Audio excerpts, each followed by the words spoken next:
ನಾವು ಈ ದೇಶದ ನಾಗರಿಕನಿಗೆ ನಮ್ಮ ವೋಟರ್ ಕಾರ್ಡ ಮತ್ತು ಆಧಾರ್ ಕಾರ್ಡ ಇವೆರಡರ ಮೇಲೆ ಆಗಿದ್ರೆ ಈ ಪ್ರಶ್ನೆ ಬರ್ತಿರಲಿಲ್ಲ.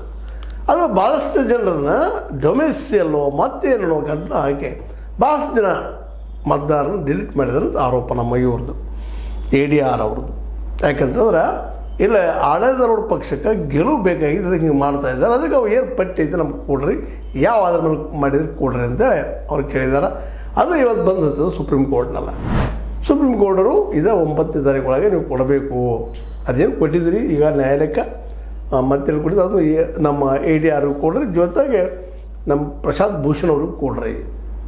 ಯಾಕಂದ್ರೆ ಸಂಶಯ ಏನಾದ್ರು ಸರ್ಕಾರ ಮೇಲಪ್ಪ ಅಂತಂದ್ರೆ ಇಲ್ಲಿ ಭಾಳಷ್ಟು ಜನರ ಡಿಲೀಟ್ ಮಾಡಿದ್ರೆ ಮ್ಯಾಕ್ಸಿಮಮ್ ಈ ಮುಸ್ಲಿಂ ಕಮ್ಯುನಿಟಿ ಜನ ಹೆಚ್ಚಿದ್ದಾರೆ ಅನ್ನೋಂಥ ಒಂದು ಮಾತು. ಆದರೆ BJP ವಿರೋಧಿಗಳು ಯಾರಿದ್ದಾರಲ್ಲ ಅವ್ರ ಮತಗಳನ್ನು ಡಿಲೀಟ್ ಮಾಡ್ಯಾರ ಅನ್ನೋಂಥ ಮಾತುಗಳಿದ್ದಾವೆ.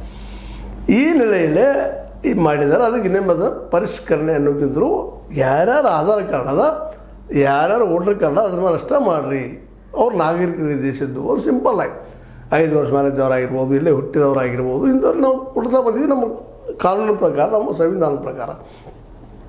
ಇದು ಹಾಗಾಗಿಲ್ಲ ಅನ್ನೋದು ಘೋರವಾದ ಆರೋಪ. ಅದಕ್ಕೆ ಅದು ಡಿಸ್ಕಷನ್ ಆಗಲಿ ಅಂಥದ್ದು ಅಂತ ಈಗ ಆಲ್ರೆಡಿ ನಮ್ಮ ಪಾರ್ಲಿಮೆಂಟಲ್ಲಿ ಚರ್ಚೆ ನಡೆದ. ಪಾರ್ಲಿಮೆಂಟು ಅದಕ್ಕೆ ಇಲ್ಲಿ